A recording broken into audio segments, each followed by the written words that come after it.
Hello, everybody. I'm Bede, aka the Terrible Australian of Super Podcast, and welcome to the second edition of my 2013 MIFF video reviews. For this installment, it's a bit of a horror special. This one, because I will be talking about two horror films that I've seen at the festival so far. I'll be talking about the critically acclaimed home invasion horror film You're Next, and as well as the remake of the 1978 Aussie horror classic Patrick. So let's get right into it. So I got my little myth program here so I can tell you the plots of these movies.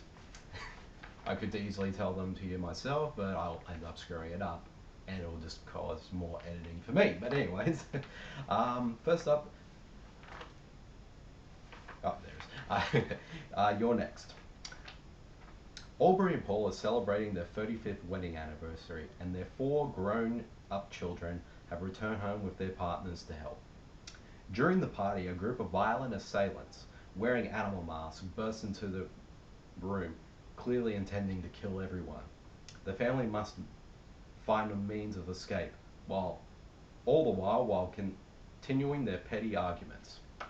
Um, yeah, You're Next. This movie was awesome. I loved it. It is like we've seen a lot of home invasion horror films over the past couple of years. The Strangers, Them, Funny Games. Like all those movies are all good in their own way, but what I love about Your Next is that this one, besides being a very intense and scary horror film, it also actually has a sense of humor about itself. It's actually surprisingly very funny, and this film was also a bit of a crowd pleaser. The audience I saw it with, they just was really into it, and that was for me was the perfect kind of audience to see this film with.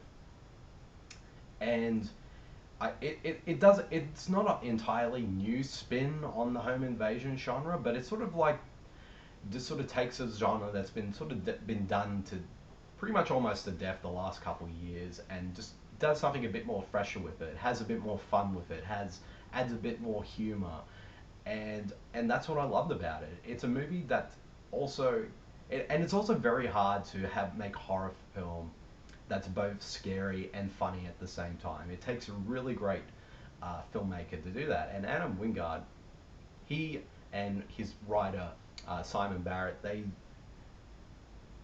get that tone perfectly. Like it's both scary, it's both funny, and it's just awesome. I just absolutely love this film, and it can be and it's also quite clever at times as well. Um, the cast all do a great job. Um, and it was all, but for me the standout, of course, was definitely Australian actress Shani Vincent, who I've known for a couple of years because she used to be on the TV show Home and Away, and then of course she was the lead in um, Step Up Free. I think I could be wrong. Yeah, I think it was Step Up Free.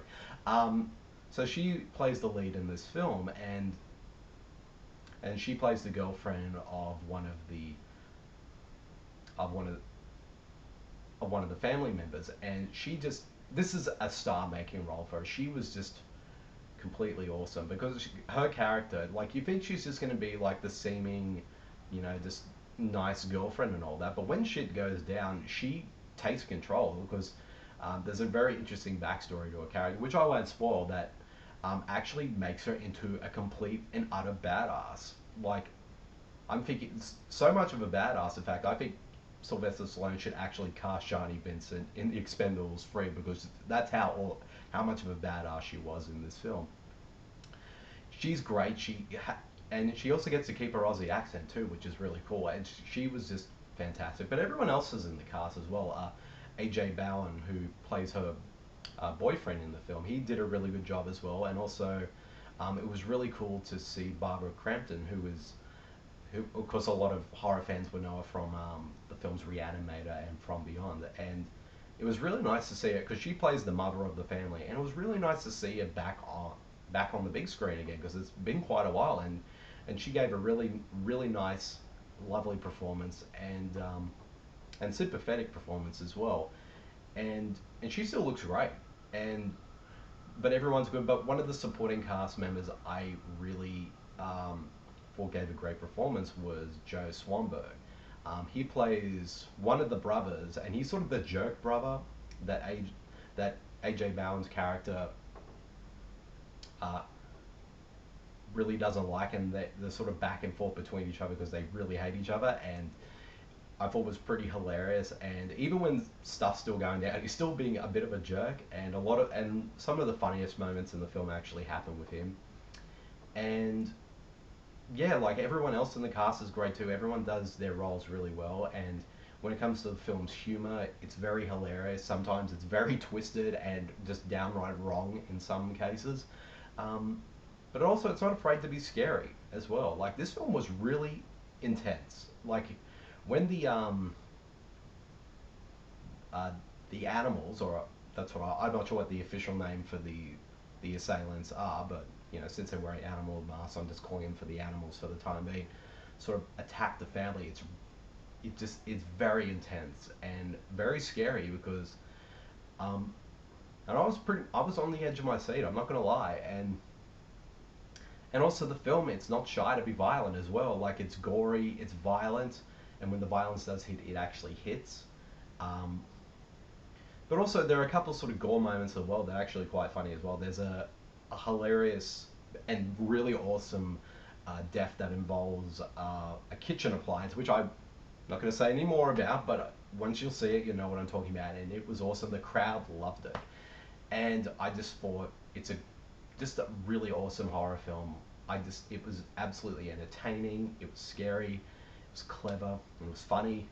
Um, in terms of negatives, the only thing I can think of, like one of the only things I can think of, I kind of feel like once you sort of find out who the animals are and their motivation for why they're talking, I mean, why they're attacking this family, comes into play. I think it kind of lessens the film a bit because it actually removes sort of the mystery of these killers, and because I think the mystery of why they're there is what actually really captivated me for most of the film. But once their sort of motivation comes into play, it just ruins that mystery, and it doesn't really, and it's kind of stops being scary after that. It's still intense, but it's not as scary as it was previously. So, and there are other aspects of the film that I won't spoil because there are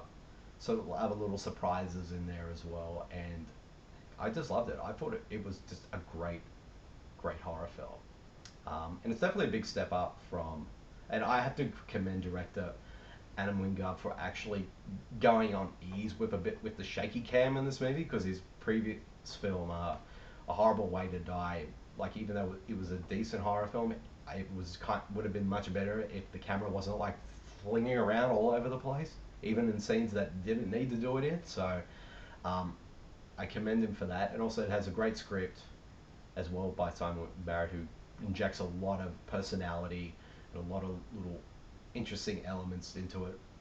So yeah, it's just an awesome horror film, and it definitely lives up to its hype. And it's best to see it with a crowd, especially one that it's really into it. So yeah, Your Next is awesome. If I had to rate this film, I'd give it a 4 out of 5, and it might go up on a repeat viewing, but we'll see. But at the moment, it's a 4, and definitely it's worth checking out. And now on to Patrick. Got my booklet here.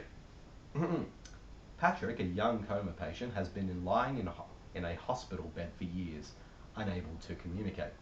When a beautiful nurse, Shani Vincent again from Your Next, catches his eye, Patrick's latent psychic powers begin to emerge and soon threaten the lives of everyone in the hospital. And as you already know, this is actually a remake of the 1978 Aussie horror Ozploitation classic of the same name. And this film was actually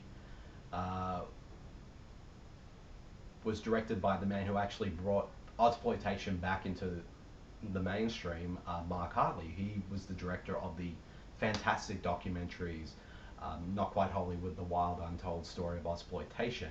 and Machete Maidens Unleashed. So this is his very first narrative film, and he's working from a script from a first-time writer, Justin King, who was actually his researcher on his documentaries. And so this is like a pretty much a very first time film, and I think, and before I saw this film, I thought, okay, this is a film. You got a director like Mark Hartley who knows his exploitation films. He'd be the perfect person to reinvent Patrick for a whole new generation of audiences. And after watching this film, it's kind of a mixed bag. I mean, I'll explain why that is. The original film was pretty much a pretty straightforward, creepy, and original horror film. And this one definitely has. It's definitely much more stylized than the original. This one, he brings sort of a very gothic, dark, atmospheric feel to this film, and which feels very old school. Kind of reminds me of something like out of the '60s or '70s in both the way it's shot, the way that it looks from the production and costume design. It has a very old-fashioned feel to it. And Mark Hartley was actually at the screening I saw the film with, and before the film started, he said that this was a very old-school horror film, and I could definitely see it while watching it. So it definitely has that sort of very dark gothic feel, but also, and surprisingly, it also has a bit of a camp feel to it as well. It's not afraid to be kind of campy, which actually surprised me. Well, not really surprised me, because when I first saw the trailer, I sort of got sense that it was going to have a much more campier vibe than the original, and I was pretty much right on board for that. And I think that sort of slightly gothic campy tone is going to be one that people are either going to dig about the film, or they're just going to absolutely hate about the film. I'm sort of kind of half and half. I think one at first it took me a while to get used to that tone, but once you sort of get used to it, it does become a lot of fun. And I did enjoy it, enjoyed the film overall once I sort of got used to it. But one thing I think really disappointed me about the film, it's not scary. Like, there's a lot of sort of, there's not really much, it's not intense. I feel like the film tries a little too hard to be scary, and it ends up not being scary. And like, there's tons of jump scares in the movie, and I had no problem with jump scares. I think if a jump scare is handled extremely well, it can be really good. But what I do have a problem is with fake jump scares, and this movie is sort of a mixture of both fake and real jump scares. And there's a lot of them in this film, and it kind of hurts the film a bit as well when it does that, and it kind of cheapens it. But one thing I will say though is that the cast are very gay. Like, Charles Dance plays the sinister doctor. I mean, this Patrick sinister doctor at the hospital, and he plays it straight, but he definitely seems like he's having a lot of fun with the role, being menacing and being sinister. And Rachel Griffiths, who plays the head nurse there, she definitely is her performance could go either way for people as well, but I did like the fact that she was in on the film. She kind of knew exactly what type of role she was playing. It's basically like a Nurse Ratched kind of role for her, and I thought she did it pretty well. And she kind of got what type of film she was in. And Shani Vincent, I thought she was fine in this one. She's not as good as she was in Your Next, but she was fine here. She sort of played the sort of the straight man role of this film with all the craziness that's going on around her. I thought she was fine. Like, she's not as good. She's not great, but she was fine. And yeah, so it is, like I said, it's sort of a mixed bag of a film.